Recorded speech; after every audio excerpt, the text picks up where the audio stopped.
چهل داره نظرت ها؟ خوبه؟ تنجین؟ سلامتی خوبه؟ الله نگهبانتون باشه. چی در داریم؟ کی میگه که جین داریم؟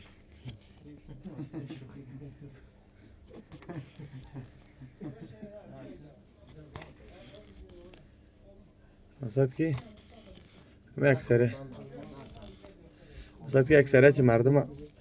اکثریت مردم همی بگیم هر گفتی که با کسی پیش اومد خوش اومد میگه که جین داره نه؟ مثال بگیریم تراکتور چی را میگه که تو جین داری، عربکش هم میگه تو جین داری، الترش هم میگه تو جین داری، الکش هم میگه تو جین داری. مثال اکثر در ما خود عادت هایی نه همین چیز همین آدم جین داره برای بخونش ایتا اوتا دیگه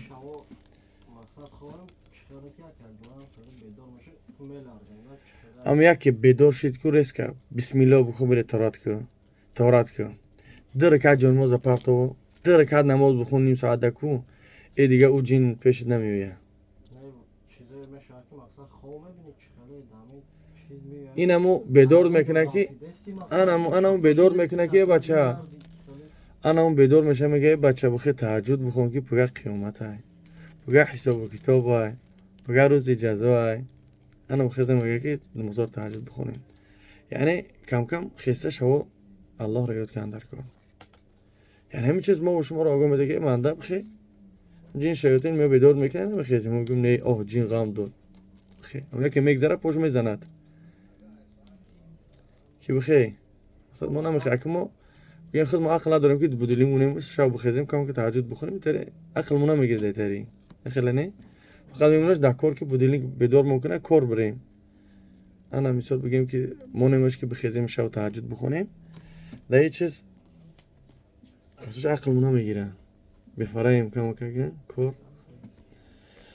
اگه انسان باید چه کنه خودش کوشش کنه. یعنی عبدالله ابن مبارک الله علم قصه را خطا نکنم فقط نزد رسول الله صلی الله علیه وسلم می اومدن صحابی دیگری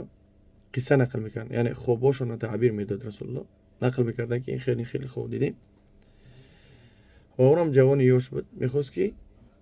خواب اینو نزد رسول الله صلی الله علیه وسلم قصه کنه تا اینکه خوابش تعبیر بده.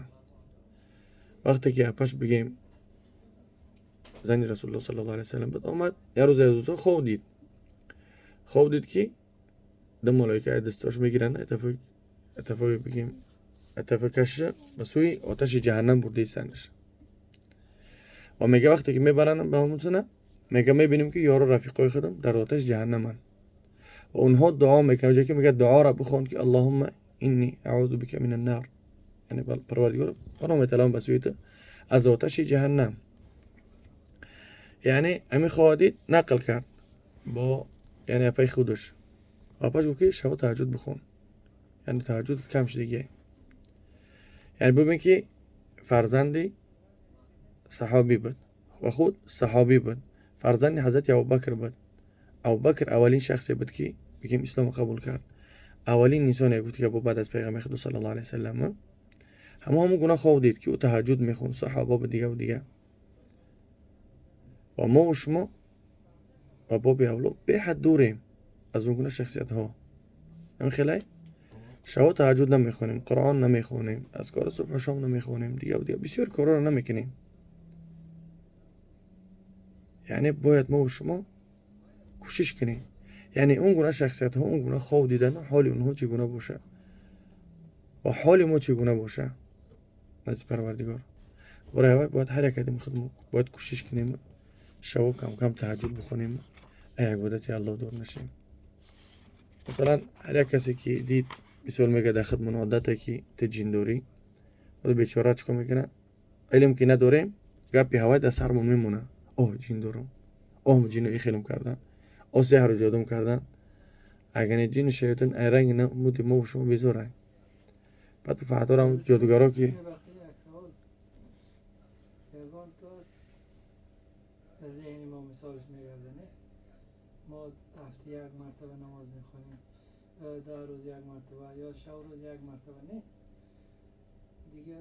خواب میشیم یکان تا رو میبینیم که هیچ نماز نمیخونن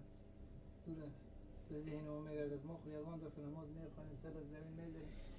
فلانی هیچ نماز نمیخونه بود هیچ چیز نمیشه ما رجوع نمیشه چرا بیان این باز چی میشه این یعنی یعنی برای این گونه که مقصد کی یعنی سوال حضرت فهمیدین چیه یعنی ما نماز میخونیم یک بار میخونیم ما را جین زدگی ما در حال گرفتار هستیم و انسان هستن که تماما نماز نمیخونن حال اونها چگونه برای چی وارا جین نمیزنه الله سبحانه و تعالی امتحان میکنه بعضی بندویش که هستن عابد هستن عبادت میکنن پروردگار ها الله سنجیشون میکنه امتحان میکنه و بعضی هستن که نماز نمیخونن اونها جین شیاطین ده بدتر هستن شیطان چی میکنه اونها را ضرر میرسونه که اونها نماز نمیخونن یعنی شیطان برای آدم سجده نکرده یا آدم برای پروردگار سجده نمیکنه یعنی شیطان با اونها کار نداره با مسلمانان شیطان قسم یاد میکنه که فبعزتك لأغوینهم اجمعین الا عبادك منهم المخلصین قسم یاد میکنه شیطان که همه بندات ما با همراه خودم جهنم میبرم مگر بندات که صالح هستند بندات که مخلص هستند اونها را انکار کردن نمیتونه میگه اون خاطر باید چیکار کنیم از جمله مخلصین باشیم از جمله شخصیتایی که با عبادت الله مشغول تا اینکه جین شیاطین ضررشون نرسانن هم خیلی قاریسایی خیلی انشالله شما رو پشن کویا کرد که اون چی داشته باشین معلوم میشه نداشته باشین انشالله که سازیم